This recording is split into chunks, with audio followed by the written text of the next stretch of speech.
人嘅移民潮已經踏入咗第5年啦，其中用投資移民方式順利移民到台灣，成功攞到身份證嘅香港人亦都越嚟越多。世界各地嘅移民政策不斷咁樣改變，移民嚟台灣究竟會唔會比起移民去其他地方更加容易呢？越嚟越多人咧都係繼續用投資移民嘅方法移民到台灣。今集咧就邀請到一啲香港人同我哋分享一下投資移民嘅心路歷程。大家好，歡迎大家來到零基評評，我是 Miss Yan， 我是 Kitty。Hello， 今日咧好開心咧嚟到四季吉手作工房，咁咧就可以揾到 Kitty 老闆娘咧同我哋做一個訪問喎。咁我哋開始訪問咯喎。咁我想問下你啦，點解會揀咧移民嚟台灣嘅？我覺得台灣同香港好近啦，同埋氣候都會比較適應啲咯。咁個時間同香港其實係一模一樣噶嘛，唔會有咩時差啊，唔使重新再適應。咁你覺得喺台灣有啲咩最吸引你呢？最吸引我就係人啦，台灣啲人比較純品，同埋佢哋真係有心去幫你，好有 heart 咯，可以咁講。即係你嚟到台灣，你係有經歷過一啲事，令到你覺得台灣人好熱情定係點樣呢？係啊，我之前嚟旅行多嘅，我哋試過去宜蘭嗰頭啦，咁我哋揾唔到車落山喎，又趕住走噶啦，其實都上機。咁有個台灣人咧揸住架車，佢話：你哋係咪走啊？搭唔搭順風車啊？咁梗係好啦，咁即刻上車，咁跟住佢就車咗我哋落山，咁啊可以趕得切。咁啊真係好好喎，真係好好嘅。我都係嚟台灣之前就係成日都嚟旅行啊，又遇到啲台灣人又係好熱情啊，好傾啊，係啊，所以我都話搞到我咧都以為自己同台灣人咧即係好似特別有緣咁樣。係。我而家發覺俾人呃咗，原來佢哋對個個都咁好嘅。Kitty 咧就係咧投資做一個手工揀，究竟同你以前喺香港咧做開嘅工作有冇相關㗎？如果正式嘅工作就冇乜嘅，咁但係我之前喺香港咧都有自己興趣啦，咁做下手工揀啊，做下啲天然嘅護膚品啊，即係好似蚊怕水啊嗰啲，咁都有擺市集嘅，即係星期六日去擺下市集。香港都有擺市集㗎啦。係啊。咁你嘅店面咧營運咗幾耐啊？差唔多2年啦，2年零幾日啦。哦，2年多啦。係啊，2年多啦。咁嗰個生意 O 唔 OK 啊？生意啊，支出會大啲咯。咁而家就越嚟越好㗎啦，可以咁講。多人知道我哋咯。係，有冇啲乜嘢喺即係工作嘅過程裏邊遇到啲咩好難忘嘅事咧？因為我哋本身做嗰啲客咧，99% 咧都係台灣人咯。咁但係我嘅國語咧就非常非常之差嘅。咁有陣時上堂可能要上成4個鐘啊，咁樣對住佢哋啦。咁其實我都知道講得好差呢個嘢，咁我都成日問佢哋，你其實聽唔聽到？但係佢哋又話明喎，又話聽到喎，咁所以我都冇辦法。唔係，我啱啱都喺現場睇到佢同啲學生上堂，其實我一路聽我一路係咁忍住笑嘅，因為佢好似將啲廣東話變咗做白話咁樣。冇辦法，但係都 OK 啊，我覺得 OK，肯嘗試就好好。係啊，佢哋明我，咁都冇辦法㗎。係啊，即係頭先你講休息係點講話？你講完又都有嘅休息，係啊，收屍咁樣，收屍。但係你明喎，又會真係會去休息。佢嚟咗台灣都咁耐啦，有冇覺得自己適唔適應台灣嘅生活咧？都適應㗎。有冇啲咩最容易適應或者係最難適應嘅嘢咧？最容易適應應該係啲人啦，啲人即係佢會好有誠意啊，咁樣同你去相處啦。咁最難適應就係呢度啲交通喎，即係比較亂啦，交通狀況。即係過馬路會比較緊張。係啊，過馬路啊，揸車嗰啲真係。你識揸車嘅？啊，識。哦，哇，咁你好犀利喎！識咗唔係好耐啊？嚟到先學車㗎？我唔係咁又，嚟到學機車，但係唔敢揸咯，考咗個牌之後。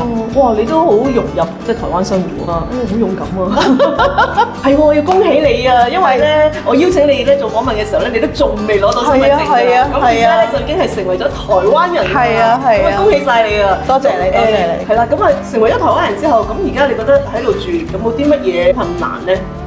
大致上都冇嘅，因為都喺度住都好平安咯。咁如果遇到一啲即係可能生活上問題或者經營生意上面嘅問題，有冇啲乜嘢方法可以幫自己解決到？我哋有時都會去聽陸委會嗰啲講座啊。咁有啲其他朋友即係香港人啦，佢哋都會講啲佢喺台灣生活嘅問題啊。咁其實陸委會都會馬上去回應佢啊，或者係之後再跟進咯。咁所以好多嘢都會喺嗰度攞到啲資料啊。咁嗰個尤其是我最近參加嗰次，佢哋係講嗰個台灣嗰個嘅稅務嗰個條款其實係點啊？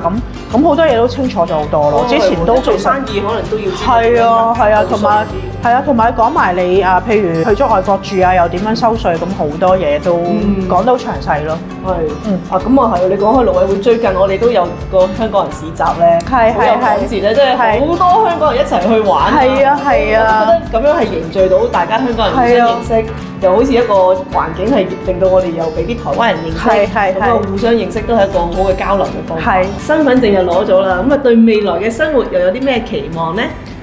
咁我諗係我哋揸年啦，如果做夠3年之後咧，我哋可以轉過一個形式，咁我哋可以多啲發揮。咁你哋可以自己繼續發展你自己嘅事業，係啊，一樣教你中意教嘅手工作咁樣，咁啊一樣可以又賺到錢，又可以自己生活，又可以每日做到自己中意做嘅嘢。咁呢個又真係幾好喎。係啊，如果咧有香港人咧都會再問你我好想咧好似你咁樣咧申請咧投資移民嚟台灣喎，咁你有啲咩説話會同佢哋講呢？